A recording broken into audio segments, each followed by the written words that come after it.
Hello दोस्तों, आप लोग कैसे हैं। अच्छा, आशा करती हूँ कि आप लोग बहुत ही अच्छे होंगे।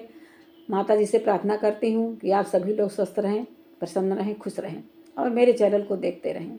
अगर चैनल पे नए हैं तो आप लोग सब्सक्राइब करें और इस नवरात्र में अच्छा अच्छा देवी गीत आप लोग गाएं। चलिए मैं आप लोगों को एक प्यारा सा देवी गीत सुनाने जा रही हूँ, आप लोग सुने। मैया करे लागी सोला सिंगार, वही निबिया के तरे। मैया करे लागी सोला सिंगार, वही निबिया के तरे।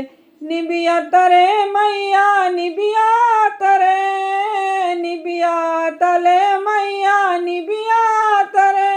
मैया करे लागी सोला सिंगार, वही निबिया के तले। मैया करे लागी सोला सिंगार, वही निबिया के तले।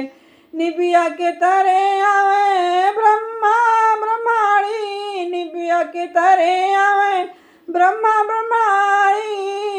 वो तो वेद पढ़े दिन रात, वही निबिया के तले। वो तो वेद पढ़े दिन रात, वही निबिया के तले। मैया करे लगी सोला सिंगार, वही निबिया के तले। मैया करे लगी सोला सिंगार, वही निबिया के तले।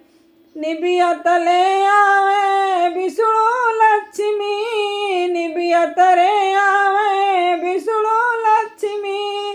वो तो शंख बजावे सारी रात, वही निबिया के तले। मैया धन बरसावे सारी रात, वही निबिया के तले। मैया धन बरसावे सारी रात, वही निबिया के तले। विष्णु शंखे बजावे सारी रात, वही निबिया के तले।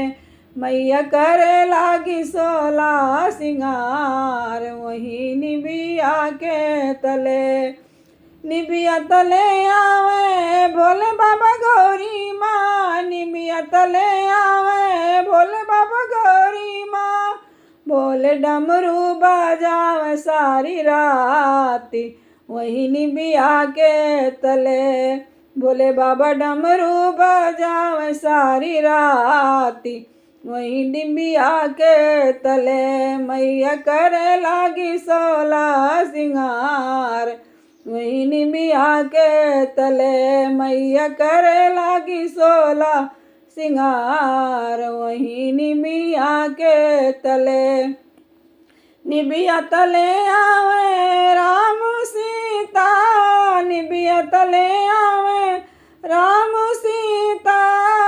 सीता ताली बजावे सारी रात, वही निबिया के तले। राम ताली बजावे सारी रात, वही निबिया के तले। मैया करे लागी सोला सिंगार, वही निबिया के तले। मैया करे लागी सोला सिंगार, वही निबिया के तले।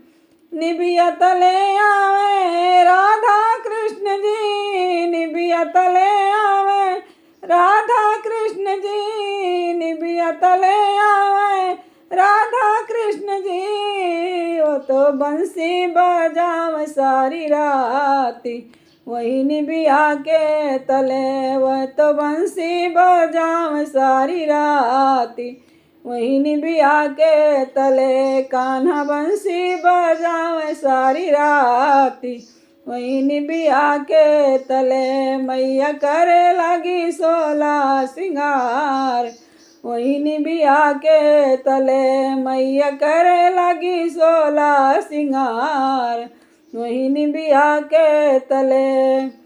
निबिया तले आवे नारद हनुमान जी, निबिया तले आवे नारद हनुमान जी। नारद बीड़ा बजावे सारी रात, वही निबिया के तले नारद बीड़ा बजावे सारी राती। वही निबिया के तले मैया करे लगी 16 सिंगार। वही निबिया के तले मैया करे लगी 16 सिंगार। वही निबिया के तले निबिया तले आवे रिद्धि सिद्धि गणेश जी। निबिया तले आवे रिद्धि सिद्धि गणेश जी।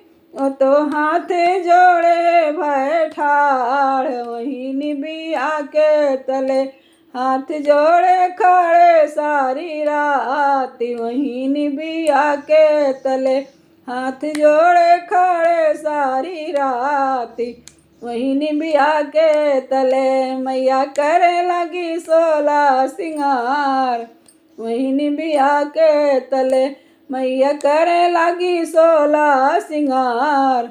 वही निबिया के तले वही निबिया के तले।